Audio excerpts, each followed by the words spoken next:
When we construct portfolios at Root, we talk about the stock to bond allocation in a way that's very different than the way that a lot of the industry talks about. Given that, it's very important that we have a good way of communicating this to clients of why do we do this, when do we do this, and how do we go about defining how that was done. Welcome back to another episode of the Root Ready podcast. I'm your host, James Knoll. At Root Financial, when we talk about designing client portfolios, we don't talk in terms of you need a 60-40 because you're retired, or you need an 80-20 because you're retired, but you're okay with more growth. We talk about very intentional dollar amount allocations to a bond portfolio, and then the remaining amount potentially being invested into a stock portfolio.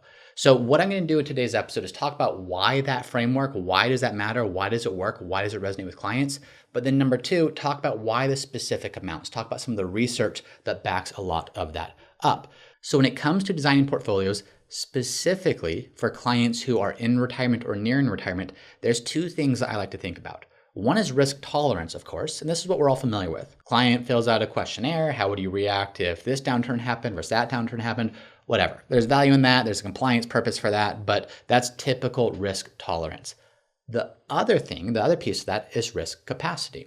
Risk capacity tells us how much risk can a client portfolio afford to take on while still minimizing the risk of that portfolio being hit by a market downturn or being disproportionately impacted by a severe market event. Here's how risk capacity works out. Think of the stock market, of course. Why do we invest in the stock market? Because historically speaking, we use the S&P 500 as our guide. The stock market has grown by 10% per year on average. It's never actually returned exactly 10%, but it's averaged about 10% over about the past 100 years. That's great. If we could invest all of our money and all get 10% every year, all of our financial plans, all of our goals for the most part are probably going to be realized because that's a very strong rate of return. The problem, the market doesn't give us that rate of return every single year. 10% is the average, but you could go months, you could go years with a negative return. So how do we think about bonds? Bonds are the things that we're going to invest in from a risk capacity standpoint, which is where I'm starting first.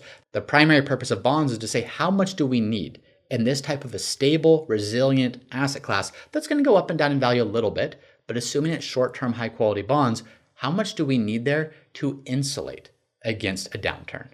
Well, to answer that, we need to understand, what does an average downturn look like? Well, an average bear market, if we just look at the S&P 500, takes about 2.5 years to recover from. And when I say recover, what I mean is the market is at its peak. Now, in the moment, you don't know it's a peak, but in retrospect, the market peaks. It bottoms out. So you go through a bear market of 20% downturn or more. It hits its trough and then fully recovers back to its peak again. On average, that's 2.5 years. When we look at how much we want to have in bonds, we simply double that. Number one, because it's just a good rule of thumb to say if we have twice the amount needed to protect a downturn, that's going to insulate us a bit more.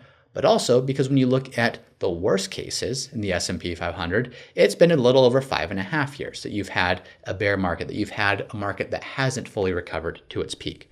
So what does doing that allow for? Well, if we have 5 years and high quality short-term fixed income, this isn't just an arbitrary percentage of a client's portfolio, it's a specific dollar amount. I need to be able to understand this client's portfolio, what are their cash flow needs? This is going to be driven by two very different things. Number one is, what other income sources do they have? Social Security, pension, part-time work, annuity income, rental income, etc. What are their other income sources? And what are their expenses? The gap between their expenses and their other income sources, their non-portfolio income sources, that gap is what needs to come from their portfolio. So if I have a portfolio and I'm trying to figure out how much do I need in root reserves, I need 5 years of root reserves, but I need the dollar amount, what that represents.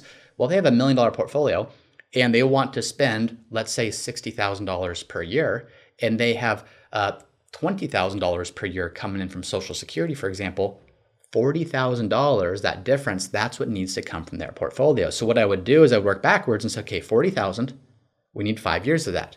So that's $200,000. We need $200,000 of this $1 million portfolio to be in root reserves, to be in something that regardless of what happens to the S&P, regardless of what happens to the stock market, we have very short-term, very high-quality investments that don't have a guarantee attached to them, but historically speaking, have been very limited in terms of how much they go down in seasons like that, and typically actually go up in value.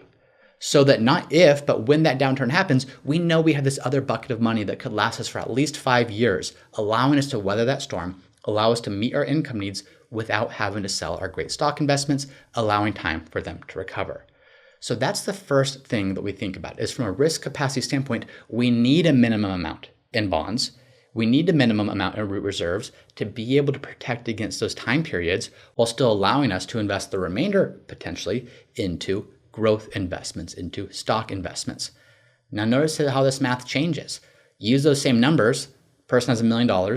They have $60,000 per year spending need, but now they have Social Security and a pension, and the combined amount there is $50,000. Well, that $50,000 leaves $10,000 of a gap. $50,000 coming in income, $60,000 of expenses, $10,000 is what they need from their portfolio every year. The root reserves target in that example would be $50,000. $50,000 only represents 5% of the portfolio value at this point. So keep in mind here, we're not done with the analysis yet. We're not done with how we're framing this, but this just shows you that the dollar amount needed to make sure that we're addressing the risk capacity standpoint is, in this example, this client might only need $50,000 in short-term fixed income of $1 million portfolio. And the way I might explain that is saying, look, if you're a robot, if you have zero emotional attachment to seeing your portfolio go up and down, and that doesn't bother you one bit, I'd still want to make sure you had $50,000 in short-term reserves to protect against having to sell investments when there is a market downturn. But the reality is you're not a robot. The reality is we're all going to have an emotional experience when we see the stock market go up and down. So that then leads into the risk tolerance questionnaire, or that then leads into the risk tolerance question or conversation, I should say, of do we need to add a little bit more, not necessarily because you need more in conservative investments to be okay long-term, but because it's going to help you be a little bit more settled. It's going to allow you to have more peace of mind during the next market downturn. And this is very much a conversation with your clients. A lot of clients totally comfortable, even in retirement, very comfortable with more growth-oriented portfolio as long as you have that root reserves there, as long as you have that dollar amount that's tied specifically to their plan. And by the way, I'm using very simple examples here of spending $60,000 and you have $20,000 in Social Security or $50,000 in Social Security and pensions. One of the reasons we implement financial planning software or we use financial planning software is for most clients, it's not that simple. You have uneven income sources. Sure, you have Social Security, but that doesn't start for 3 years. And then your wife has her benefit too, and that doesn't start for 5 years. Then your pension's coming in, but that's not indexed for inflation. So every year there's a little bit of a difference there or a delta there. Then on the expense side, you have your core expenses that are consistent, but you're going to take vacations at different intervals. They're going to cost different amounts. For the next 2 years, maybe you're still paying off your mortgage, so expenses are going to be higher. Depending on where you're pulling income from, you might have different tax liabilities various years. So that's the complexity that actually happens in real life. That's why software is very valuable to help us understand how does that gap or that delta actually work and change year to year between income sources coming in and what you need from your portfolio. But when you define that, you've defined the risk capacity number, and then you can blend that or you can marry that with the risk tolerance conversation of here's the minimum amount. Think of this as like the floor that we need in root reserves, but we might add a little bit more if there would be a reason to do so, more so from an emotional standpoint or a peace of mind standpoint. So that's the basic framework. Now, an advisor at Root, he asked recently, he said, hey, why 5 years? He said, if you look since the Great Depression, the worst experience we've had in the S&P 500 isn't 5 years to break even, it's 5 years and 8 months. So excellent point. Hey, is this 5 years actually enough, or are we potentially leaving ourselves on the hook here for a really bad market environment? And by the way, that's just the worst so far.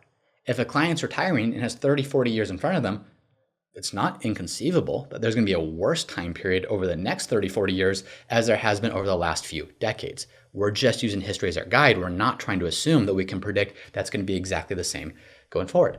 So why 5 years? Why do we use 5 years? Well, number one, when we look at that worst time period ever in the S&P 500, and I'm excluding the Great Depression here.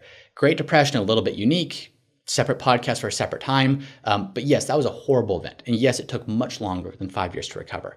So since the Great Depression, 5 years, 8 months is how long it took. And that was in the 2000s, how long it took where you could potentially be underwater in the stock market. But that's only if all of your money is in the S&P 500.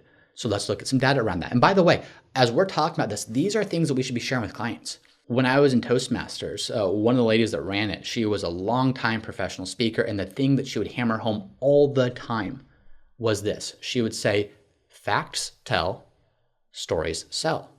So if you're just telling a client a fact, that's one thing. You're telling them that. but a story that's going to sell, that's going to reinforce, that's going to be the thing that actually is impactful to them and something that they remember. So yes, I'm going to tell you facts, but use these to construct a story with your client. Put them in a situation, put them in the instance of, hey, let's actually take you and put you back when this happened. And I'm kind of just prepping here so that when I tell you these facts, don't just recite these at clients. Take their portfolio value, take their situation, take them and kind of put them in this as you guide them through what would have happened in their particular scenario. That's going to give them the reassurance, okay, this isn't just looking at random stats. This is an understanding of what has market history been and how would my situation have been impacted by that. Not saying that that situation is going to be the exact same, of course, going forward, but it helps to give some reassurance. So let's go back to what I was talking about. 5 years, why 5 years when the worst experience in the S&P 500 was actually 5 years and 8 months, again, excluding the downturn of the Great Depression. Well, that was the worst experience in the S&P.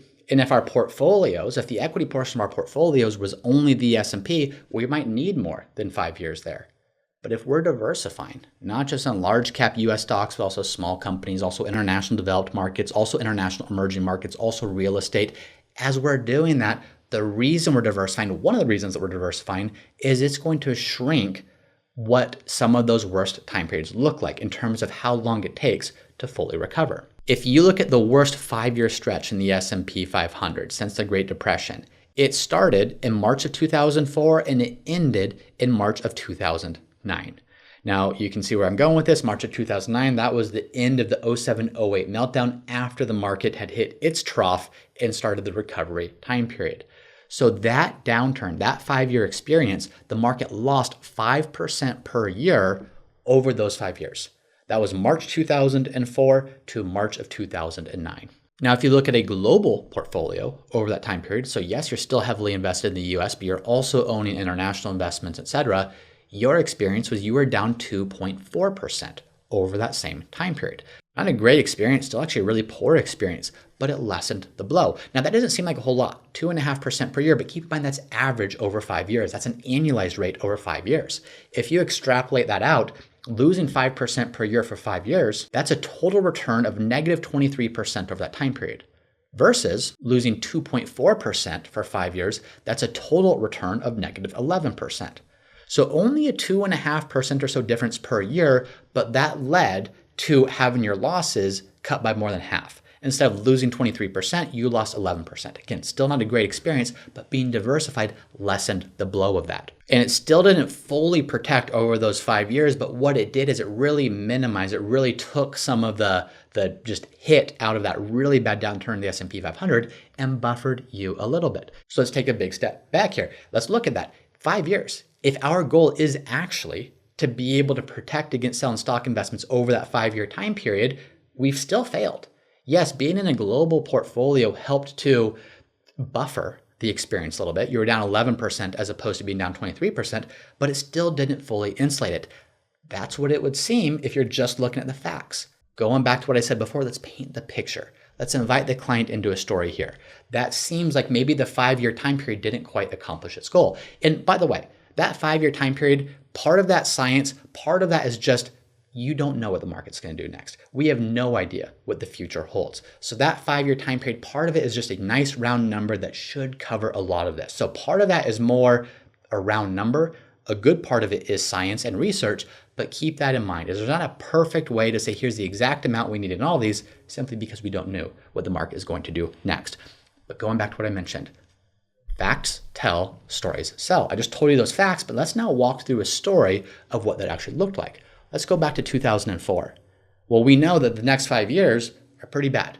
If you're all in the S&P 500, you're having a negative 23% return. If you're all in a global stock portfolio, you have a negative 11% total return. Both of those are bad. So you would think, well, geez, do we blow through all of our fixed income? Do we blow through all of our root reserves in those first 5 years and then still have a shortfall, which forces us to sell some stocks? The answer is no, because take a look at the story. Go back to 2004. Okay, you have your portfolio. You just retired. You're excited. You're excited to travel, do all these things.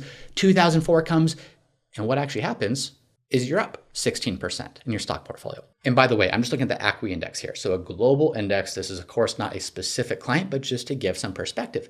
Hey, you're actually up 16% in 2004. Say, okay, that's kind of odd. I thought the next 5 years were going to be a really bad experience, and they are. But then 2005 comes, and hey, you're up 11.5% in 2005. And then 2006 comes. And in 2006, you're up 21.5%. And so what you've done so far, even going back to our root reserves framework, you are spending your equity dollars in these years. You're not even tapping into the root reserves. You have 5 years of root reserves to protect against a serious downturn, to give you money to live on while your stocks are down before they recover. But your stocks aren't down yet. In fact, your stocks are still growing double digits in each of these years. Then 2007 comes. And 2007 is when things start to turn for the worse. But if you look at the total return of 2007, you're still up over 12%. So you have this 5 years of reserves set aside that can buy you 5 years of time, but you haven't tapped into those and you're 4 years in. Well, the hammer drops in 2008, of course, the market's down 42%. And if you look at the 5 years total, that's why you get that really serious negative return, is that 5-year time period was really horrible. But in the first 4 years, you actually weren't tapping in to your root reserves. It's only that 4th year. And by the way, yes, technically this started in 2007, and some of this depends upon, are you looking at calendar year returns versus what's the actual worst ever experience, which the market just doesn't decide to turn on a dime and go up or go down on the first of each year. Some of these returns, most of these returns, these good and bad experiences, start happening intra-year, which was the case here. But in this experience, as you paint that picture for a client, walk them through that, no, 5 years in root reserves wouldn't have fully funded that if you wanted to pull from root reserves every single year for those 5 years, but you weren't doing that. The first few years, you were actually fully pulling from the equity portion of your portfolio, and it was only the last couple years that you even started dipping into root reserves. So in other words, it protected what it needed to protect. Now, a second point to this, if we truly have 5 years in root reserves, what we're doing is we're assigning a dollar value to those root reserves.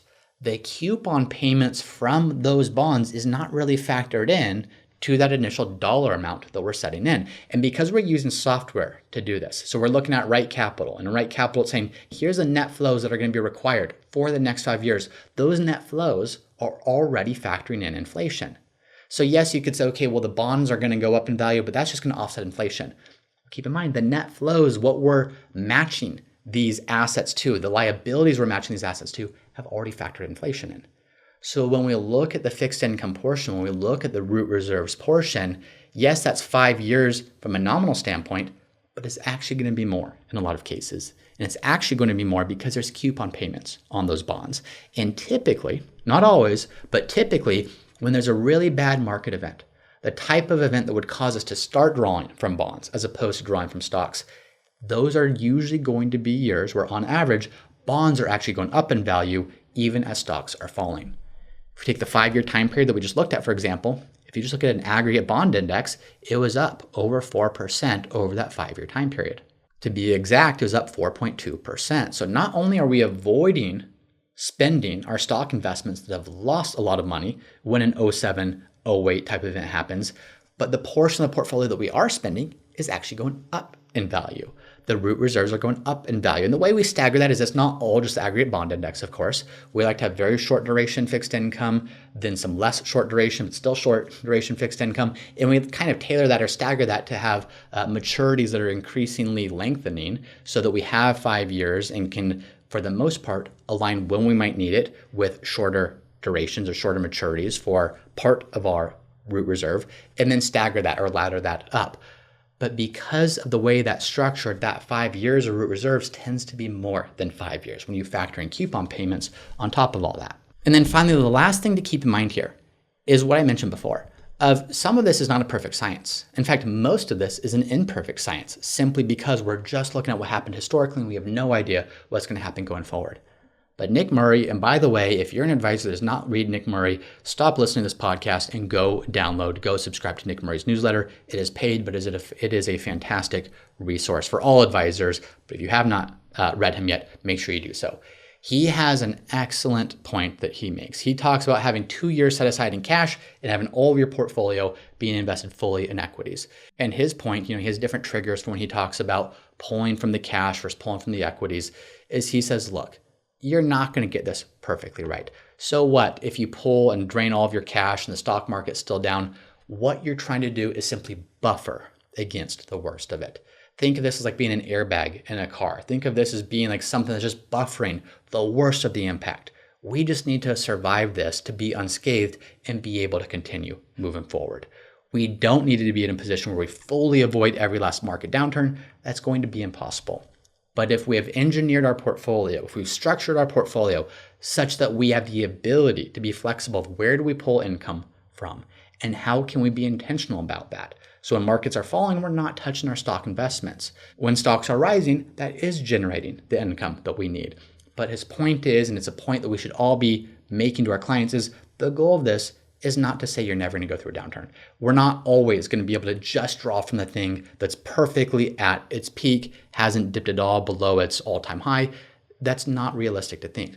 What we want to avoid is we want to avoid a scenario where we are pulling stocks during the worst of it. So if this can buffer the worst market events, that is how we protect against sequence of return risk. That is how we preserve your ability to keep living the retirement lifestyle you want, even as markets are falling. So those are things to keep in mind of why do we use 5 years? Why isn't it longer? And then even to take it one step further, what this doesn't factor for, or what this doesn't include, is other things from a planning standpoint. Now, those could be simple things of, look, as the market's dropping, do you make spending changes? Now, Root Reserves is built to say, how do we support your desired retirement lifestyle?